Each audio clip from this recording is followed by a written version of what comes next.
Hey everyone, welcome to the Deep Dive. Today we're heading to the Himalayas, to Bhutan. We're diving deep into Bhutanese music and culture, and we've got some amazing sources to guide us. It's like someone handed us a press kit and liner notes, but for a band that doesn't actually exist. Yeah. Yeah, you heard that right. The band is called 𝗧𝗔𝗧𝗔𝗡, and they're a creation of an organization called 𝗧𝗏𝗏𝗏.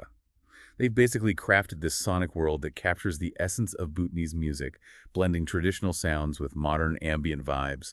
And there's this fascinating connection to the number 9, which holds huge significance in Bhutanese culture. It's woven into every aspect of the band, from the number of members to the themes in their music. Before we unpack all that, I need some context. Can you give us a crash course on Bhutanese music? What makes it so unique? Bhutanese music is deeply spiritual. It's not just about entertainment. It's a pathway to meditation, mindfulness, it's tied to their Buddhist beliefs. Imagine monks chanting intricate melodies played on instruments like the yin, a kind of lute, and the yangchen, a hammered dulcimer. Every note, every rhythm is infused with meaning. So it's like listening to a sonic tapestry woven from centuries of spiritual practice and cultural heritage. Exactly. And that's what makes 𝗧𝗔𝗧𝗔𝗡 so intriguing. They've taken these traditional elements and blended them with modern ambient sounds to create something new, yet deeply rooted in Bhutanese musical traditions. Okay, now I'm really curious about this band. Their name, 𝗧𝗔𝗧𝗔𝗡, means Sound of Dharma, and their debut album is called 𝗧𝗓𝗓 𝗠𝗠, which means Wheel of Auspiciousness. Even the names are so symbolic. And you mentioned the number 9 being significant. Absolutely. In Bhutanese culture, 9 is a sacred number, often associated with auspicious symbols and Buddhist cosmology. And guess what? 𝗧𝗔𝗧𝗏 has 9 members, each representing a different aspect of Bhutanese music and culture. Well, it's like they've created this living, breathing representation of Bhutanese spirituality through music. That level of intentionality is incredible. So who are these 9 musical ambassadors? Tell me their stories. Each member's backstory is carefully crafted to reflect a specific aspect of Bhutanese musical heritage.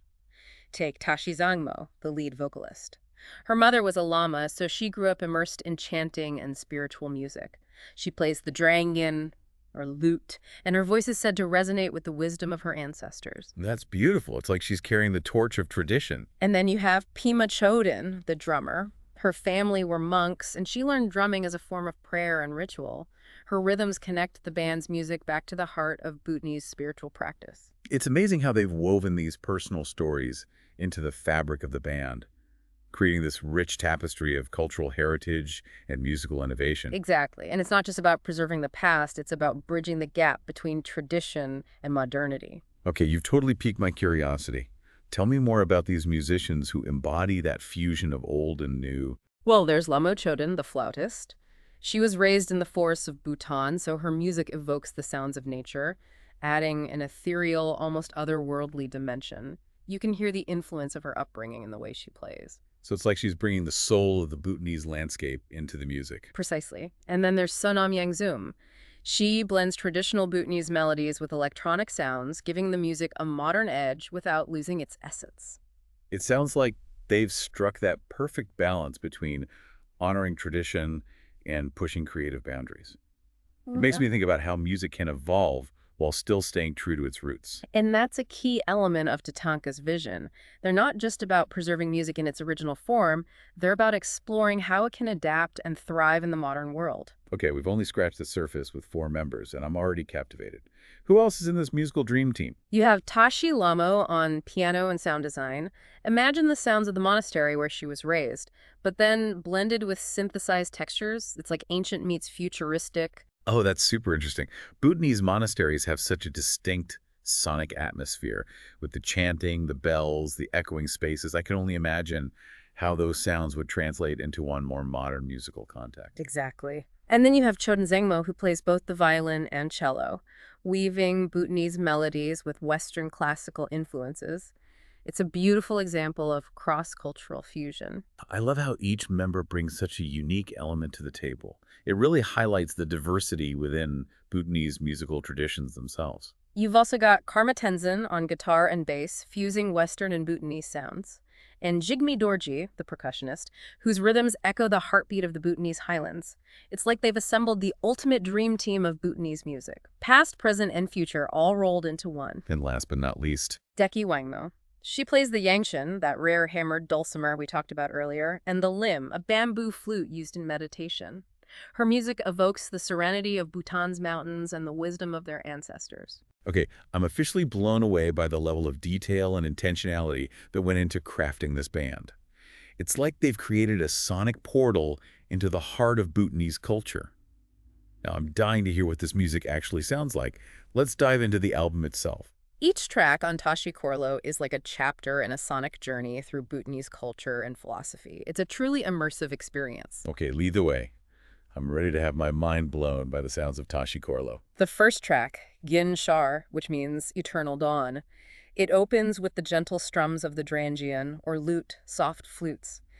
And these distant chants that sound like they're echoing through the Himalayas, it evokes this sense of peace and awakening, like the sun slowly rising over the mountains. You had me at gentle strums of the lute. I can already feel the serenity washing over me. It's like a sonic invitation to slow down and appreciate the beauty of the present moment. Exactly. It sets the tone for the entire album, inviting you to embark on a journey of self-discovery and spiritual exploration through music. Okay, I'm hooked. What's next on this sonic adventure? Next, we journey into the past with 𝗧𝗕ᗕ𗓚, meaning echoes of the ancients. This track features deep percussion, droning harmonium, ceremonial drums, and chanting voices.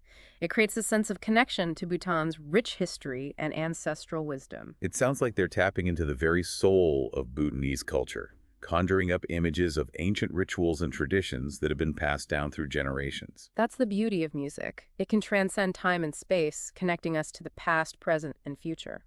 And I imagine that sense of connection is especially powerful in Bhutanese culture, where spirituality and tradition are so deeply intertwined. Absolutely.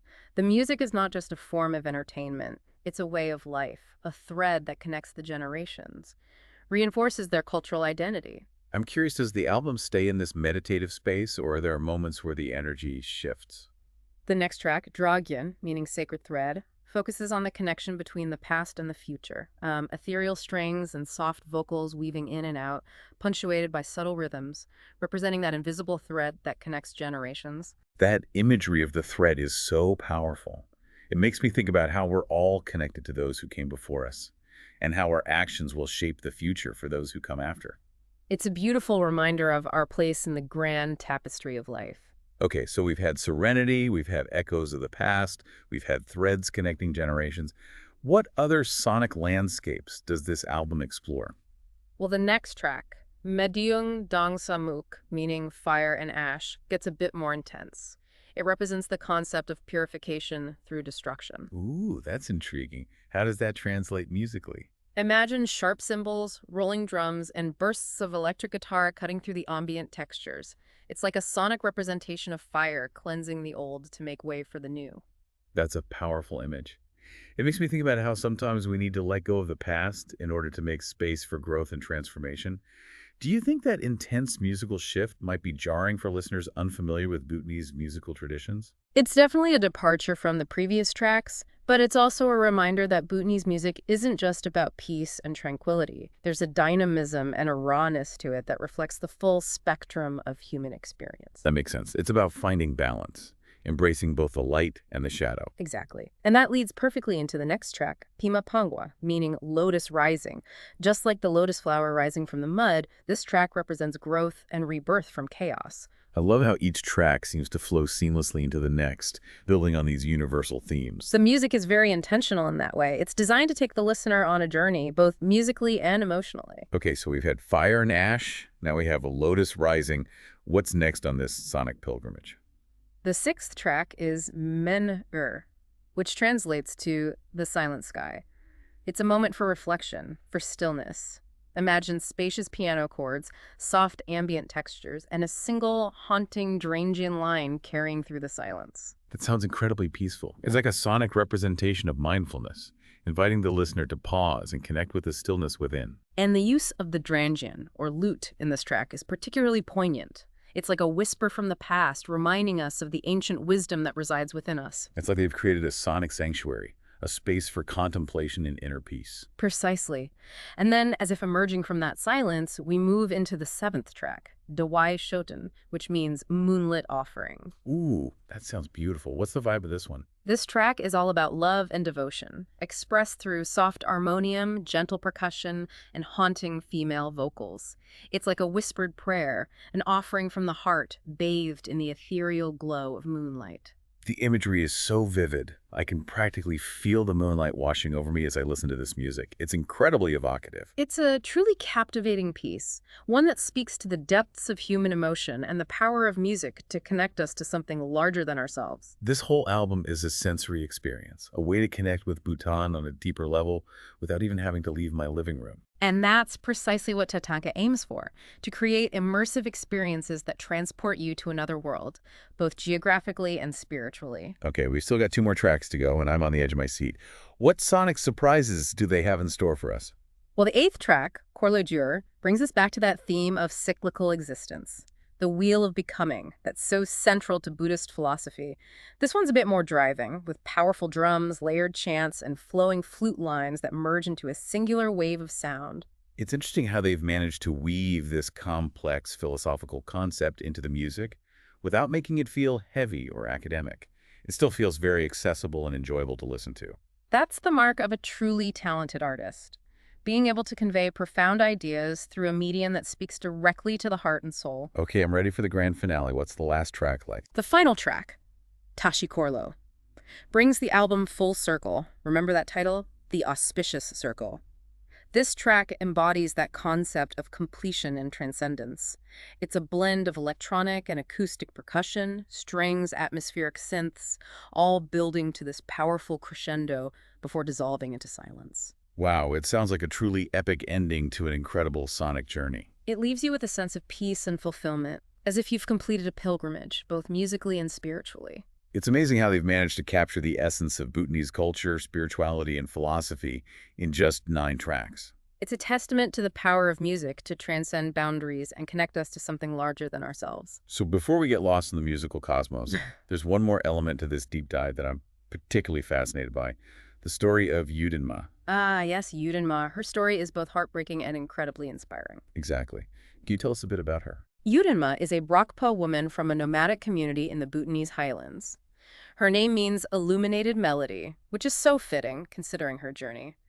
For generations, the Brakpa women were discouraged from singing loudly. Their voices were meant to be soft, almost silent. 𝗧𝗔𝗓𝗏, however, had a voice that yearned to be heard. I can already sense a rebellion brewing. Well, one day, she heard a sound unlike anything she'd ever experienced before. It was 𝗃𝗃𝗃𝗃's Orchestra Americana, a diverse group of musicians who travel the world seeking out hidden voices and forgotten songs. They were drawn to 𝗧𝗔𝗏's unique voice, and they encouraged her to share her own songs, the traditional Brakpa melodies that had been passed down through generations. So they're like musical archaeologists, unearthing hidden treasures and sharing them with the world. Exactly. And that's where 𝗧𝗔𝗏's story takes a beautiful turn. She sang with a power and passion she never knew she possessed. And the orchestra wove their instruments into her melodies, creating this incredible fusion of traditional and modern sounds. That must have been such an empowering experience for her, to finally have her voice heard and celebrated after being told to silence it for so long. It was transformative. And what's even more amazing is that 𝗧𝗔𝗏 eventually performed with the orchestra on a global stage, sharing her culture and her voice with the world. Wow, from a silenced voice in the mountains Yeah. to a global stage. That's the power of music right there. It can break down barriers, amplify marginalized voices, and connect people across cultures. And it speaks volumes about 𝗃𝗃𝗃's mission. They're not just about preserving traditions, they're about empowering individuals and communities through music. It makes you wonder how many other 𝗧𝗔𝗏s are out there, waiting for their voices to be heard. That's the beauty of organizations like 𝗃𝗃𝗃.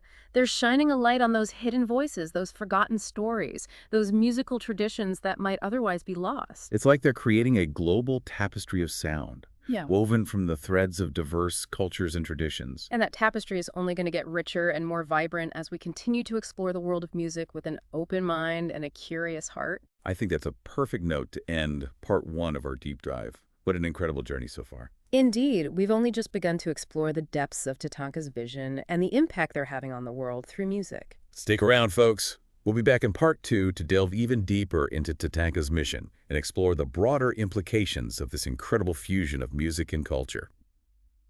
Welcome back to our deep dive into the world of 𝗧𝗔𗧍 Bhutanese music and the incredible organization behind it all, Tatanka. I'm still processing all that from the first half.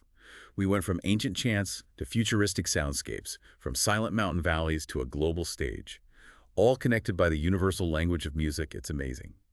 We've explored the unique tapestry of Bhutanese music, we've met the fictional band 𝗧𝗧𝗧𝗔𝗧, and we're moved by 𝗧𝗔𝗧𝗧𝗔𝗓's story. But now I want to understand the masterminds behind this project. Who is Tatanka, and what's their vision? That's where it gets really fascinating. Tatanka is more than just a music organization. They describe themselves as creating humanist blueprints and aligning with global indigenous wisdom. It's about big picture thinking, using music as a catalyst for positive change. Okay, I'm intrigued, but those are some pretty lofty terms. Can you break it down for us? What does that look like in practice? Well, if you look at everything they do, you'll notice a common thread of radical inclusion, cultural preservation, and a belief in music's power to make the world a better place. Think about their choice to focus on Bhutan. It's a country that prioritizes gross national happiness over material wealth, a culture deeply rooted in spirituality and environmentalism. That's interesting. It seems like they're not just choosing random cultures to highlight. There's a deeper alignment with the values they're trying to promote. Exactly. They've built this entire project around a fictional band that embodies those values while introducing Bhutanese music to a wider audience. So it's not just about the music itself. It's about the message it carries, the values it represents. You got it. They're raising awareness, preserving traditions, and promoting a worldview that values well-being and interconnectedness, all through the power of music. It's like they're creating a sonic bridge between cultures, inviting us to listen more deeply, not just to the music, but to the values and philosophies it represents. And they're doing it in a way that's both innovative and accessible. They're not afraid to blend ancient traditions with modern sounds, pushing creative boundaries while still honoring the roots of Bhutanese music. It's a delicate balance, but they seem to be pulling it off beautifully. They're showing us that tradition and innovation can coexist, that music can evolve without losing its soul. It's like they're saying, hey world, open your ears and your minds. There's a whole universe of beauty and wisdom out there if you just take the time to listen. I love that. It's a call to action, an invitation to explore the world through sound. And that's what makes Tatanka's work so compelling. They're not just creating art, they're creating a movement, a shift in consciousness, one song at a time. You know, it's funny. When we first started this deep dive, I thought it was just going to be about a band and an album. But it's so much more than that. It's about cultural exchange, the power of music, and a vision for a more inclusive and harmonious world. And that's the beauty of these deep dives, isn't it? We start with a specific topic, but we end up exploring these larger questions about humanity, culture, and the things that connect us all. It's like peeling back the layers of an onion. Each layer reveals something new and surprising. And sometimes those layers make us cry a little, like when we heard 𝗧𝗔𝗧𝗧𝗧𝗧𝗏 story. Right, but even in the tears, there's this sense of hope, of resilience, of the human spirit's ability to overcome adversity and create beauty. 𝗧𝗔𝗧𝗧𝗏 story really resonated with me. Me too. It's a powerful reminder that music can be a force for healing and empowerment. So we've talked about the music, the band, the organization, and the bigger picture. But I'm curious, what's your personal takeaway from all of this? What resonated with you the most? For me, it's the reminder that music is more than just entertainment. It's a powerful tool for communication, for understanding, for healing, and for building bridges between cultures. I completely agree. I think we often underestimate the power of music to touch our souls and change our perspectives. Absolutely. And in a world that can feel increasingly divided, I think Tatanka's message of inclusion and interconnectedness is more relevant than ever. It makes me wonder if we could all benefit from listening a bit more deeply, not just to music, but to each other, to the stories and experiences that shape our worldviews. That's a powerful thought. What if we approached our interactions with the same openness and curiosity that we bring to listening to music from a different culture? Imagine the possibilities. Maybe we could start to see those humanist blueprints that Tatanka talks about, those pathways to a more harmonious and compassionate world. And maybe music could be the soundtrack to that journey. I love that idea. Music as a catalyst for positive change. It's a beautiful vision. Okay, I think we've covered a lot of ground in this deep dive, but before we wrap things up, there's one more question I have for you. Fire away. If our listener were to take away just one thing from this entire conversation, what would you want it to be? I would want them to remember that music has the power to transport us, to Mhm. teach us, and to connect us in ways that words often cannot. And I would encourage them to explore the world of music with an open mind and a curious heart. You never know what hidden treasures you might discover. That's beautiful. I couldn't agree more. So to our listener out there, we hope this deep dive has been an enriching experience and that you'll continue to explore the power of music to connect, inspire, and transform. Until next time, keep listening, keep learning, and keep diving deep. See you on the next adventure. Welcome back to the deep dive, everyone. It's been quite a journey exploring Bhutanese music through Tatanka's visionary project. It's amazing how much we've uncovered just from what seemed like a simple press kit and some liner notes. I feel like we've not only heard the music, but touched the soul of Bhutanese culture. Yeah, and that's exactly what Tatanka aims for, Yeah. to create these immersive experiences that go beyond entertainment and spark a deeper understanding of different cultures and philosophies. Speaking of philosophy, there was one quote from our sources that really stuck with me. It's from a Bhutanese scholar, 𝗧𝗔𗧍𝗔𝗡𝗅 He said, and I'm paraphrasing here, that true harmony isn't about following a single path, but about nurturing wisdom and compassion together. That's such a powerful statement, and it perfectly encapsulates the essence of Tatanka's work. Think about it. They're bringing together musicians from all over the world, blending traditional and modern sounds, highlighting marginalized voices like 𝗧𝗔𝗧𝗔𝗡. It's a beautiful tapestry of diversity and collaboration, all woven together by music. It's a reminder that we can all learn from each other, that there's wisdom to be found in cultures and traditions that might seem very different from our own. Absolutely. Music has this incredible ability to transcend language and cultural barriers, to create a space where we can connect on a deeper, more emotional level. It's like a universal language, a way to communicate feelings and ideas that might be difficult to express in words. And when we open ourselves up to those different perspectives, to those new ways of seeing and hearing the world, it expands our own understanding. It enriches our lives. It's like adding new colors to our palette, new spices to our recipe, new notes to our symphony. Exactly, and that's what makes me so excited about the future of music. I think we're seeing a growing movement toward embracing diversity, collaboration, and cultural exchange. And technology is playing a huge role in that, breaking down geographical barriers and giving artists from all over the world a platform to share their music and their stories. It's creating this incredible melting pot of sounds and ideas, and I think it has the potential to be a powerful force for good in the world. So where do we go from here? We've been on this amazing deep dive, but I'm already feeling that itch to explore more, to discover new musical landscapes. Well, that's the beauty of it. The journey never really ends. There's always something new to discover, something new to learn. So what's your advice to our listener out there who's feeling inspired to expand their musical horizons? Be curious, be open-minded, and don't be afraid to step outside your comfort zone. There's a whole world of music out there waiting to be explored, from the ancient chants of Bhutanese monks to the futuristic soundscapes of electronic music producers. And you never know, you might just stumble upon your new favorite band, or discover a musical tradition that changes your perspective on the world. Or maybe you'll be inspired to create your own music, to share your own unique voice with the world. The possibilities are endless. So to our listener, we hope this deep dive has been an enriching experience, and that you'll continue to explore the power of music to connect, inspire, and transform. Until next time, keep listening, keep learning, and keep diving deep. See you on the next adventure.